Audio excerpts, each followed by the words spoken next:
बघू शकता तुम्ही अशी लख दिसते.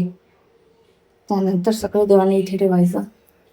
आता आपण अन्नपूर्णा मातेचा अभिषेक करून घेऊया. अन्नपूर्णा मातेला पाणी टाकून घेऊया. त्यानंतर अन्नपूर्णा मातेचा पण मंत्र असतो तो म्हणूया. ओम अन्नपूर्णाय नमः, ओम अन्नपूर्णाय नमः, ओम अन्नपूर्णा माताय नमः, ओम अन्नपूर्णा माताय नमः, ओम अन्नपूर्णा माताय नमः, ओम अन्नपूर्णा माताय नमः, ओम अन्नपूर्णा माताय नमः, ओम अन्नपूर्णा माताय नमः, ओम अन्नपूर्णा माताय नमः. त्यानंतर तूप टाकून घेऊया. ओम अन्नपूर्णा माताय नमः. त्यानंतर गडी साखर, ओम अन्नपूर्णा माताय नमः. त्यानंतर चंदनाचं पाणी, ओम अन्नपूर्णा माताय नमः, ओम अन्नपूर्णा माताय नमः. त्यानंतर चिमूटभर हळद, ओम अन्नपूर्णा माताय नमः, ओम अन्नपूर्णा माताय नमः, ओम अन्नपूर्णा माताय नमः, ओम अन्नपूर्णा माताय नमः. असं छान असं घासून घ्यायचं हळदीने, जेणेकरून आपले लखलखते देव, तुम्हाला आधीचे देव आणि अभिषेक केल्यानंतरचे देवाचा प्रभाव तर तुम्हाला दिसतच असेल. हे बघा, तर बघा ही मूर्ती कशी लख दिसते, म्हणजे अशी चकचकीत दिसते. ठीक आहे, ही अन्नपूर्णा माता झाली. आता आपण गोमातेचा करूया. ती बघा गोमाता तुम्हाला अशी दिसते. आता अभिषेक झाल्यावर कशी दिसेल. हे पाणी आपण यामध्ये टाकून घेऊया. परत पाणी टाकूया आणि इथे बसेल. ठीक आहे, गोमातेचा अभिषेक करूया. 1 2 3 4 5. त्यानंतर दही. 1 गोमाताय, श्री गोमाताय, श्री गोमाताय. त्यानंतर तूप टाकूया. श्री गोमाताय नमः.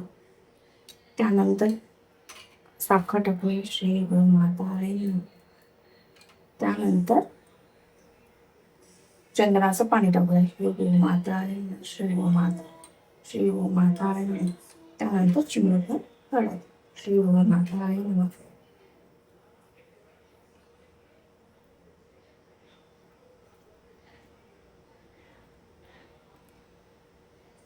आधीच्या मूर्ती आणि अभिषेक केल्यानंतरच्या ज्या मूर्ती असते त्याचा तुम्हाला प्रभाव आता बघू शकता तुम्ही. गोमाता किती सुंदर दिसते अभिषेक केल्यानंतर. पाणी आणते 1 मिनिट.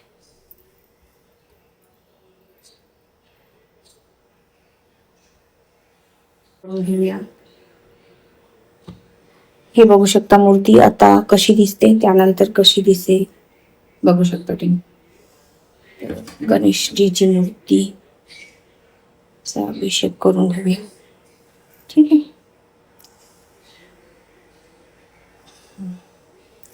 तर आधी पाणी टाकून घेऊया.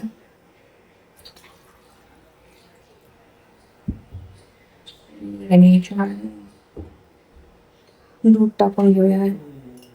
श्री गणेशाय नमः, श्री गणेशाय नमः, श्री गणेशाय नमः, श्री गणेशाय नमः, श्री गणेशाय नमः, श्री गणेशाय नमः, श्री गणेशाय नमः, श्री गणेशाय नमः, श्री गणेशाय नमः, श्री गणेशाय नमः.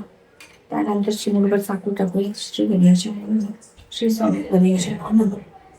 त्यानंतर तूप टाकूया. श्री गणेशाय नमः, श्री गणेशाय नमः. त्यानंतर टाकूया चंदनाचं पाणी. श्री गणेशाय नमः, श्री गणेशाय नमः, श्री गणेशाय नमः. त्यानंतर टाकूया चिमूटभर हळद. श्री गणेशाय नमः, श्री गणेशाय नमः. आता नंतर या मूर्तीला घासून टाकूया. आपल्या देवघरामध्ये लक्ष्मी माता, देवी माता, ज्या ज्या मूर्त्या तुम्हाला दाखवते त्या त्या असायलाच पाहिजे. श्री स्वामी समर्थ, श्री स्वामी समर्थ. श्री लक्ष्मी माते नमः, श्री लक्ष्मी माते नमः, श्री माते नमः, श्री लक्ष्मी माते नमः. श्री लक्ष्मी माते नमः, श्री लक्ष्मी माते नमः, श्री लक्ष्मी माते नमः, श्री लक्ष्मी माते नमः, श्री लक्ष्मी माते नमः. त्यानंतर तूप टाकूया. श्री लक्ष्मी माते नमः. त्यानंतर चंदनाचं पाणी. श्री लक्ष्मी माते नमः, श्री लक्ष्मी माते नमः, श्री लक्ष्मी माते नमः. त्यानंतर हळद. श्री लक्ष्मी माते नमः, श्री लक्ष्मी माते नमः. त्यानंतर परत आपण चंदनाने असं म्हणजे जो आपण हळद टाकली त्याने असं धुवून त्याला मग आता याने स्वच्छ पाण्याने असं धुवून काढलं.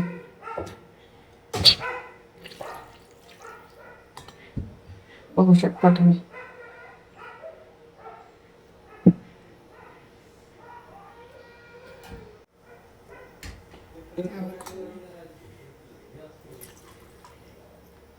आणि इथे मी अभिषेक पात्रामध्ये अलग एका पात्रामध्ये घेऊ शकता तुम्ही. पाणी जमा करायचं.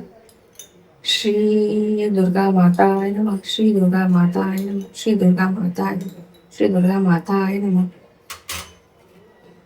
श्री दुर्गा माताय नमः, श्री दुर्गा माताय नमः, श्री दुर्गा माताय नमः, श्री दुर्गा माताय नमः,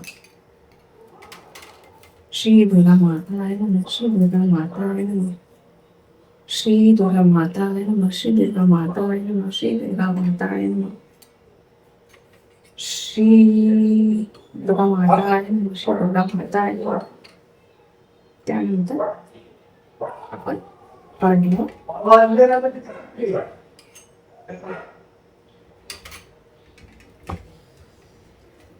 चांगलं मातेला घासून टाकूया.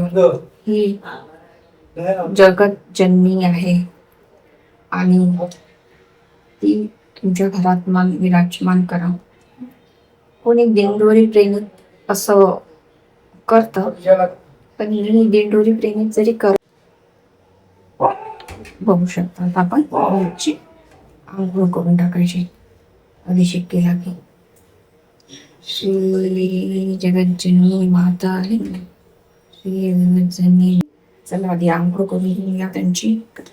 नंतर दूध टाकून घेऊया. श्री विष्णू देवाय नमः, श्री विष्णू देवाय नमः, श्री विष्णू, श्री विष्णू देवाय नमः. त्यानंतर दूध. त्यांना मक्खन दही खूप आवडायचं. श्री विष्णू देवाय नमः. त्यानंतर साखर, त्यानंतर तूप, त्यानंतर चंदनाचं पाणी, त्यानंतर उरलेली हळद आणि त्यानंतर हळदीनं आणि ह्या दही दूध तूप या पंचोपचाराने सर्व घासून टाकायचे. आता तुम्ही म्हणत असाल की गौतम बुद्ध का, तर तुम्हाला सांगते शांतीचं प्रतीक आहे. शांतीचं प्रतीक असल्यामुळे गौतम बुद्ध हे असायलाच पाहिजे घरात. हे कुठल्या धर्माचा कुठल्या यांचा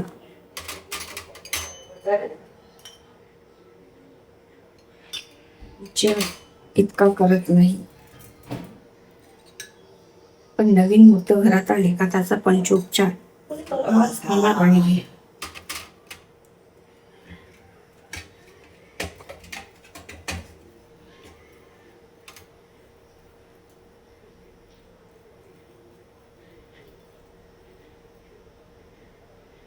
गौतम बुद्ध हे ब्रह्मज्ञानी आहे आणि त्यांना ते शांतीचं प्रतीक मानले जाते.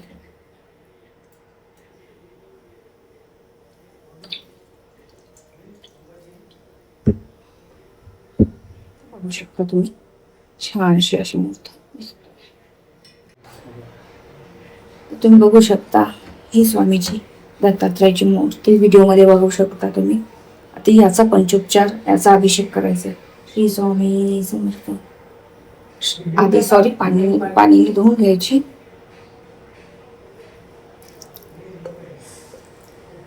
श्री स्वामी समर्थ, श्री स्वामी समर्थ, श्री स्वामी समर्थ, श्री स्वामी समर्थ. श्री स्वामी समर्थ, श्री स्वामी समर्थ, श्री स्वामी समर्थ, श्री स्वामी समर्थ, श्री स्वामी समर्थ, श्री स्वामी समर्थ, श्री स्वामी समर्थ.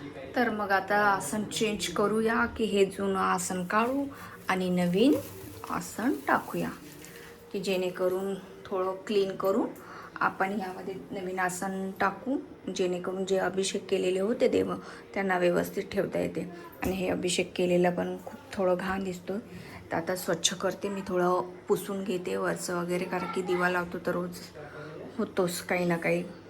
तर ठीक आहे, चला मग नवीन आसन ठेवल्यावर आपण भेटू. बघू शकता तुम्ही फायनली माझा आपल्या स्वामीचं देवघर म्हणजेच. तर काही देवांना आता तिलक करायचं बाकी आहे, चंदन लावायचं बाकी आहे, ते मी उद्याच लावते, कारण आता खूप स्वच्छ करून अभिषेक करून घेतला आहे, पुसून घेतले आहे. हे बघू शकता तुम्ही, सर्व देवांना नीटनेटकं स्वामी घर स्वच्छ ठेवलं, प्रसन्न ठेवलं का मनही प्रसन्न असतेच. हे बघू शकता फायनली लुक आपल्या देवाचा असं आहे. आसन पण चेंज करून घेतलं, काही नवीन गोष्टी ॲड केल्या आहे. म्हणजेच आता काही इथल्या 2 मूर्त्या एक शिरून द्यायची आहे, काही टाक बनवायला द्यायचे आहे. म्हणजे जेजुरीचा खंडोबा आणि तुळजाभवानी असे 2 टाक. आणि हे बघू शकता असा काहीतरी लूक आहे. कसं वाटलं तुम्हाला हे स्वामी घर? तर अशा एका छोट्याशा ब्लॉगमध्ये कसं वाटलं तुम्हाला हे स्वामीचं घर? आणि चला भेटू नंतर. सर्व देवांचे अभिषेक करून घेतले, ते तुम्हाला दाखवलेच आहे व्हिडिओमध्ये. आय होप तुम्हाला हा छोटासा व्हिडिओ चांगला वाटला असेल तर लाईक आणि सबस्क्राईब करायला विसरू नका. श्री स्वामी समर्थ. भेटूया नंतर अशा एक सुंदरशा ब्लॉगमध्ये. तोपर्यंत श्री स्वामी समर्थ. अवधूत चिंतन. श्री गुरुदेव दत्त.